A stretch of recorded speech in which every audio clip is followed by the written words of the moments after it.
If you're a landlord or thinking of becoming one and you are considering becoming a Section 8 landlord, there are a lot of changes coming to the program, so you really need to listen up and put together a plan for success so that you can still be profitable with all of the changes. There are new bills, new proposals, and new rules on the table, some that could limit the voucher program and some that could actually expand the Section 8 voucher program. So let's talk about what that means for you as a Section 8 landlord and how to make sure you profit regardless of what's going on with the government or who's in office. So when I became a Section 8 landlord, my main goal and main focus was getting consistent cash flow. But I really had no idea how much politics could potentially play in my business until one of my tenants almost lost their Section 8 voucher overnight. Before we dive in, if you want to get my exact Section 8 money blueprint that breaks down how to thrive through political changes, pass inspections fast, and keep your property cash flowing even in uncertain times, go ahead and check out the link in the description box below. It's changing overall, and here's what's on the table. There are two major proposals that are going head to head, and they couldn't be more different. So a Republican-backed bill wants to limit Section 8 vouchers to 2 years for all able-bodied adults. It also wants to shift more of the administration and control of how the voucher programs are administered to the states themselves versus the federal government. Now, this is a big deal because a lot of people do feel like the fact that you can have a Section 8 voucher for pretty much all time, as long as you are falling below the income requirements, it allows people to stay on the program and basically benefit from the program without necessarily bettering themselves. And some people even take advantage of the program. Now, of course, there are those who actually really need this program because rent too damn high and inflation is high, cost of living really is high and keeps increasing. So there are pros and cons to each side. Personally, as a Section 8 landlord, I do feel like maybe there could be some more limits on how long someone holds a voucher, but I think 2 years is a little too short because if someone is making low income, it may take them more than 2 years to really get it together to be able to find a job that's going to pay them a living wage, more than a living wage, to be able to afford to live in the type of environment and housing that they're looking for. Now, a Democratic proposal would actually expand the program to make more low-income families eligible.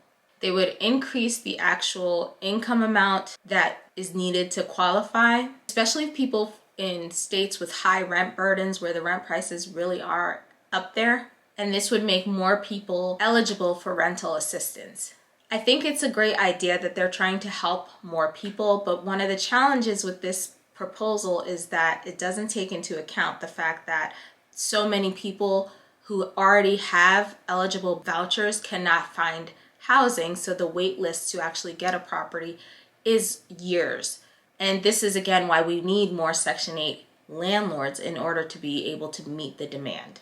So here's why it matters to you as a landlord. The good thing is, of course, if they were to expand the program, that's going to be more eligible tenants to be able to stay in your properties as a Section 8 landlord. And so you have less vacancy, you have less turnover, and you always have that pool of potential tenants. Now, if the 2-year cap comes to fruition, you're going to have more turnover because someone can only stay in your property for 2 years if they're only relying on rental assistance.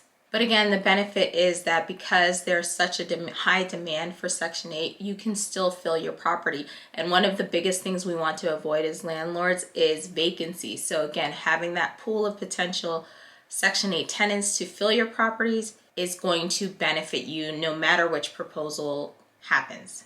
And something to note is that regardless of all these potential changes to the Section 8 housing program, HUD, the Department of Housing and Urban Development, their funding for Section 8 was just increased in 2025 to $32 billion.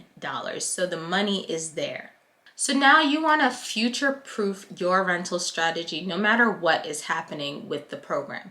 So step one is going to be making sure you place high quality tenants. A Section 8 tenant with a voucher that is active and who has a really good rental history is going to be golden no matter what, no matter how long they stay.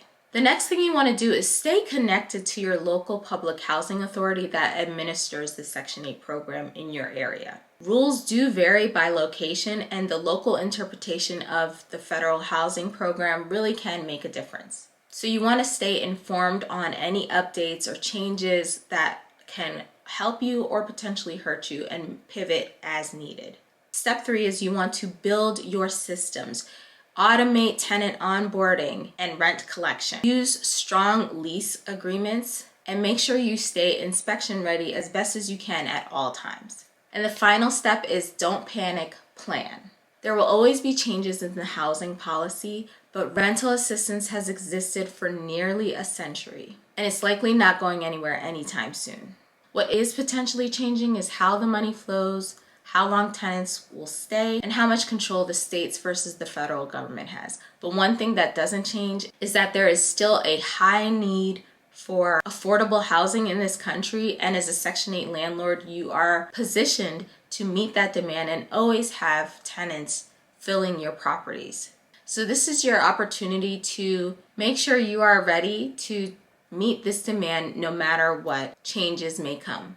If this helped you think a little differently about Section 8 investing, and you want to get my exact strategy to making over $50,000 in the last year from Section 8 rentals, go ahead and check out my Section 8 money blueprint in the description box below.